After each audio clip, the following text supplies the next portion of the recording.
Votre journal présenté ce soir par l'excellente Hélène Galliana. Bonsoir chère Hélène. Bonsoir Aurélien, bonsoir à tous. Au sommaire de cette édition, découverte de la maison partagée des Cerisiers.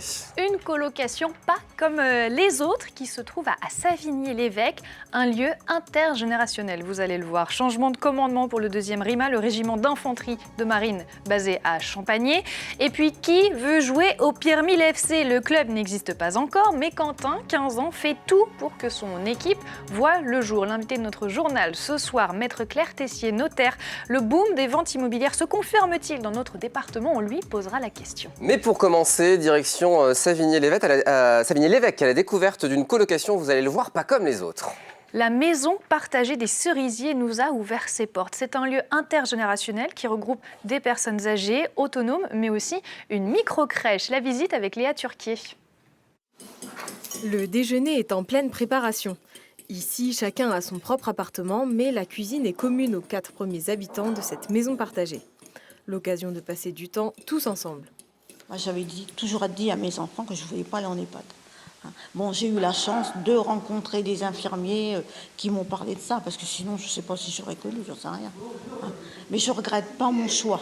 Voilà, c'est surtout ça. Et j'étais toute seule chez moi, je déprimais, je ne supportais plus la solitude. Donc j'ai trouvé cette solution que j'ai trouvée très très bien. Chaque jour, une maîtresse de maison est présente pour aider à certaines tâches du quotidien. À l'origine de cette cohabitation, Laurence. C'est un lieu qu'elle a imaginé avec des objectifs précis. Rompre la solitude, l'isolement, mais aussi maintenir l'autonomie le plus longtemps possible. Et en fait, nos habitants restent vraiment acteurs de leur quotidien. Et il y a déjà des choses assez magiques qui se passent dans cette maison, où on vit l'entraide et la solidarité. Et voilà, les soirées ne sont plus longues. Les Cerisiers, c'est également un lieu intergénérationnel. Juste à côté de l'habitation, on retrouve une micro-crèche qui accueille une dizaine d'enfants. Une proximité qui facilite les échanges entre tous les âges. Les enfants, on sent qu'ils commencent à reconnaître les personnes quand on peut les croiser sur le parking, quand ils vont et viennent donc, à la maison partagée. C'est vrai que c'est quelque chose où ils reconnaissent, ils disent leur prénom. Donc on sent que les enfants sont même demandeurs d'aller à la maison partagée. Donc ça fonctionne vraiment bien. C'est un projet qui plaît. La maison partagée compte 12 appartements. À ce jour, 7 sont encore libres. Clap de fin pour la librairie rue de la Barillerie au Mans.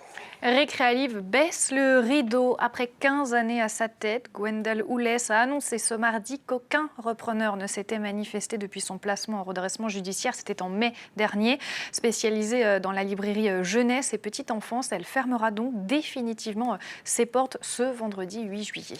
Le 2e RIMA, régime d'infanterie de marine, change de commandement, Hélène.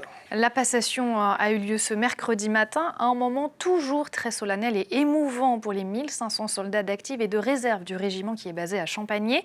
Pour le nouveau chef de corps, Thomas Rousseau, cette nomination apparaît comme un retour à la maison. Il y a 18 ans, c'est en Sarthe, au 2e RIMA, qu'il avait fait ses premières armes. Enzo Maubert. Le colonel Chanard passe une dernière fois en revue ses troupes. Après 2 ans à la tête du 2e RIMA, c'est l'heure des adieux. Le colonel servira désormais en Côte d'Ivoire. Arrivé au Mans en juillet 2020, il a notamment commandé le régiment dans des opérations au Liban, opération qui lui a valu ce mercredi matin la médaille d'or de la défense nationale. Ce que je retiens, c'est que c'est une expérience extraordinaire, extraordinaire au sens propre du terme, voilà, d'avoir responsabilité d'âme. Et puis ce que je retiendrai également, c'est la générosité de mes marsouins à l'entraînement, dans la vie quotidienne. Voilà, les jeunes qui servent au 2e RIMA offrent une belle image de la jeunesse. Son successeur, le colonel Rousseau, vient tout droit de l'état-major des armées à Paris. Mais son arrivée en Sarthe sonne comme un retour aux sources, lui qui a déjà servi 2 fois au 2e RIMA. Je suis fils de militaire et même de marsouin. J'ai effectivement longtemps vécu au Mans et donc j'y reviens avec un grand plaisir et avec beaucoup plus de plaisir que c'est le régiment dans lequel j'ai commencé ma carrière. C'est le régiment dans lequel j'ai commandé ma compagnie et donc c'est un régiment auquel je suis particulièrement attaché. C'est une grande fierté de prendre aujourd'hui son commandement. Le nouveau colonel commandera un régiment prestigieux fort de 1500 marsouins, Parmi les défis qui l'attendent, le changement et l'appropriation des nouveaux blindés Griffon prévus dès 2023. Le boom des ventes immobilières en Sarthe se confirme-t-il? On va poser la question à l'invité de notre journal, Maître Claire Tessier, notaire et présidente déléguée pour le département de la Sarthe, de la Chambre interdépartementale des notaires, qui est votre invitée, Hélène. Une chambre qui comprend en tout 316 notaires et rien que pour la Sarthe, 116. Bonsoir Claire Tessier, merci d'être avec nous.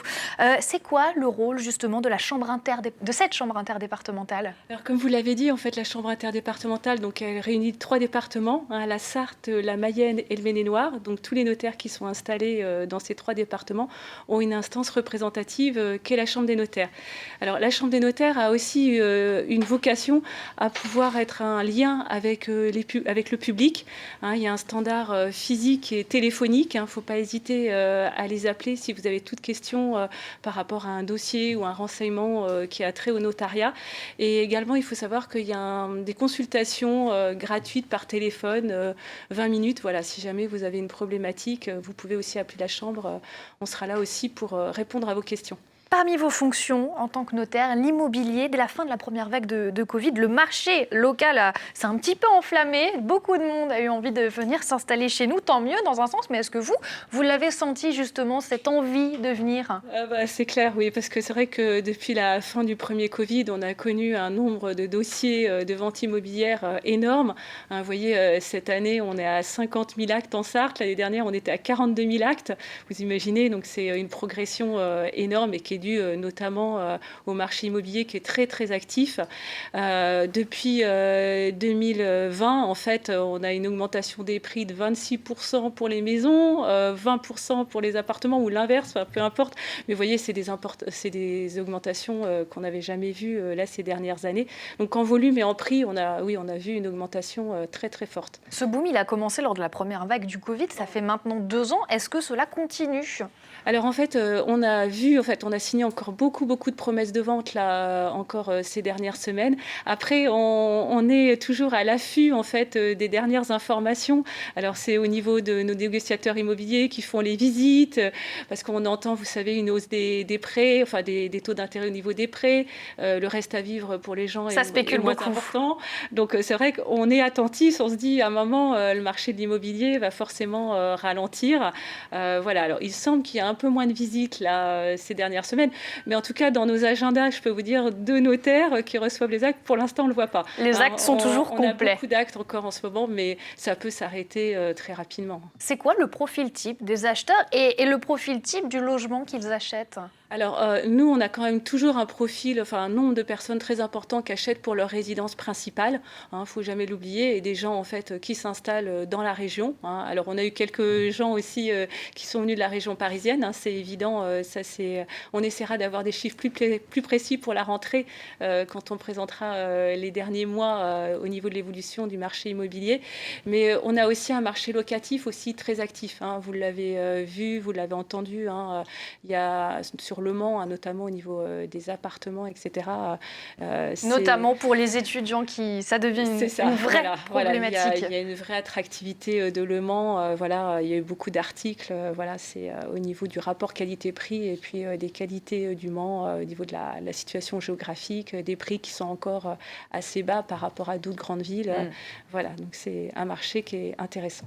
Un boom qui se confirme donc, mais on attend de voir confirmer. Merci beaucoup Claire Tessier d'être avec venue. Plaisir. Au revoir. Au revoir. On part à Pirmil à présent, Hélène, à la rencontre de Quentin qui a de la suite dans les idées. On va le voir. Oui Aurélien, il a 15 ans et il vit dans cette petite commune de 700 habitants et il a une idée. Il veut créer un club de foot à Pirmil. Alors même s'il n'y a pas de stade dans le village, il a décidé d'investir le futur City Stade qui sera tout neuf et inauguré tout bientôt. Et il a déjà pensé à tout. Il y a les logos, les maillots de son futur club et le nom, ce sera le Pirmil FC. Son projet, c'est de créer une sorte de mini championnat avec d'autres équipes en Sarthe. La suite, c'est Anthony Pitron qui nous la raconte. Quentin n'a qu'une passion, le football. Mais dans son petit village, il n'existe aucun club, pas de stade non plus. Mais tout va bientôt changer puisqu'un City Stade va ouvrir courant juillet. Du coup, l'adolescent de 15 ans a décidé de monter son équipe. J'ai appelé plusieurs copains à moi qui ne jouaient pas forcément en club, je les ai appelés, je leur ai expliqué mon projet. Ils m'ont dit qu'ils étaient prêts. Il y a à peu près une dizaine de personnes qui sont prêtes à me suivre dans mon projet. Le club s'appellera le Pierre-Mille FC, surnommé les Malinois. Pour bien ancrer son projet, Quentin a dessiné le logo et le maillot du Pierre-Mille FC. Son idée, lancer un mini-championnat en ralliant d'autres équipes de City Stade. L'idée, ça serait de jouer contre Noyen, la Suze, ou de jouer contre des petites communes qui n'ont pas de club de foot, mais qui ont des City Stades. Dès l'ouverture du City Stade de Pierre-Mille, l'adolescent prévoit de créer une association avec l'aide de son père. Moi, je suis gérant d'une petite entreprise, donc pourquoi pas l'aider en tant que sponsor? Ça, c'est pas impossible non plus. Je pourrais peut-être mettre un peu d'argent pour ne serait-ce que faire les maillots de la future équipe. La municipalité pourrait aussi apporter son soutien pour le lancement du club. Le vote d'une subvention sera à l'ordre du jour du prochain conseil municipal de Pierre-Mille. Allez, un mot de sport pour vous dire que les 24 heures karting 2022 sont annulées. L'événement devait faire son grand retour pour sa 35e édition les 24 et 25 septembre prochains, mais faute de concurrents suffisants, la course est annulée. Pour rappel, depuis 2 ans déjà, les 24 heures karting étaient reportées en raison du contexte sanitaire. Donc lors de sa dernière édition, qui était en 2019, 27 équipages avaient concouru sur le circuit international de karting du Mans. Et on va se quitter avec une info culture et une idée sortie, Hélène, direction pour cela, la tour du Gros Pilier. C'est où cette histoire? C'est ça, un bon plan pour finir. C'est tout l'été, du mercredi au dimanche. La tour du Gros Pilier sera ouverte au public de 10h à 18h. Et oui, Aurélien, vous verrez, vous pourrez visiter les salles basses de cette tour médiévale du Mans. C'est magnifique. Et il y a même à l'intérieur une exposition qui retrace donc l'histoire de l'édifice. Et c'est proposé, c'est inédit pour la ville. Sophie Moisy, adjointe au maire en charge du patrimoine, on l'écoute. Seuls les experts et les archéologues venaient dans cette salle pour la raison qui est derrière moi. C'est à cet endroit que l'on trouve l'enceinte romaine la mieux préservée puisque la tour a été construite dessus et donc la protéger du temps, des intempéries, de tout ce qui y arrive quand un monument est à l'air libre. Donc là, aujourd'hui, c'est l'endroit où on voit l'enceinte romaine la mieux préservée et c'est très important parce qu'on veut faire connaître l'enceinte pour des raisons que vous connaissez, l'inscription au patrimoine mondial de l'UNESCO. Et c'est un endroit au frais pour ces temps chauds, Hélène. Vous m'avez volé ma phrase. Exactement. Je manque d'inspiration. Merci beaucoup, Hélène. C'est la fin de ce journal. Une page de pub, la météo. Et puis on se retrouve avec Armelle Labbé pour le rendez-vous Antiquité Brocante spécial été. Restez avec nous. Vous allez voir, c'est un chouette rendez-vous. À tout de suite.